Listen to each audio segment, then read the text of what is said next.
Hello, this is Margot Rose of Body Aware Grieving, and you're going to be hearing me talk a lot here on Body Aware Grieving about community and how I really think that people feeling closer to each other and more connected to each other is one of the most healing things we can do for all the different categories that are represented here in Body Aware Grieving. You know, specifically we have romantic loss and people being upset that they're single, potentially lonely. We've got the death section and people dealing with their family members or their friends potentially passing away, and how people can be consoled by new people in their life and new community and new people that they feel they can interact with, even though they're losing some of the people in their life. We have the category about financial loss and money stress, and knowing that you're sharing that with other people, potentially lowering expenses because you're living perhaps with other people or sharing expenses with other people is a way to sort of lighten the load of that category of concern.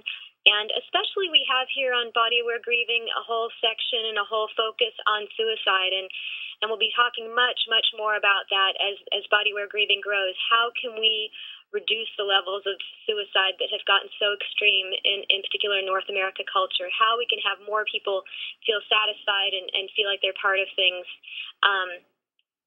than we seem to be producing in our current lifestyles. And so I just recently went on vacation. I was at a baseball game for the very first time, and it's hard to call myself an American without having been to a baseball game, but now I have, and I really, really understand why baseball and some of these organized sports are so popular in a culture that can potentially be very alienating and kind of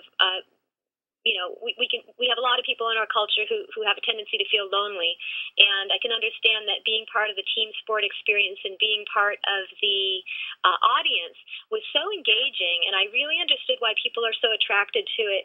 You know, everyone's wearing the different colors, so when you see someone else wearing your same color, you immediately have this sense of belonging and solidarity with them. I thought that was exciting. When people sing the Star Spangled Banner together, when they have the mascots kind of coming around and sort of throwing things into the audience and playing with the audience and they very much turned the whole thing into theater, so that the people who were part of the audience, the people who were spectators, weren't just spectators, they were participants in the game.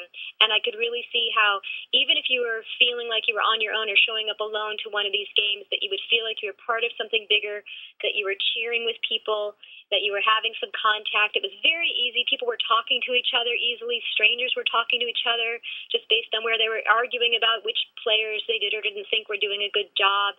It was extraordinarily social, and to the degree where everybody was sort of made to feel included within the game, and the whole thing became theater.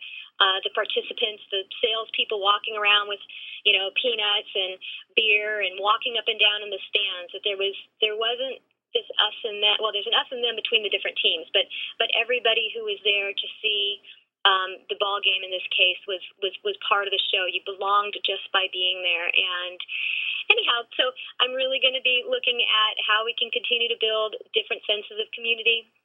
And I'm really happy to get to see a baseball game, and I understand more why this is such a big part of our culture. And anyhow, I'm glad to see it. Take good care. This is Margot Rose, Body Aware Grieving.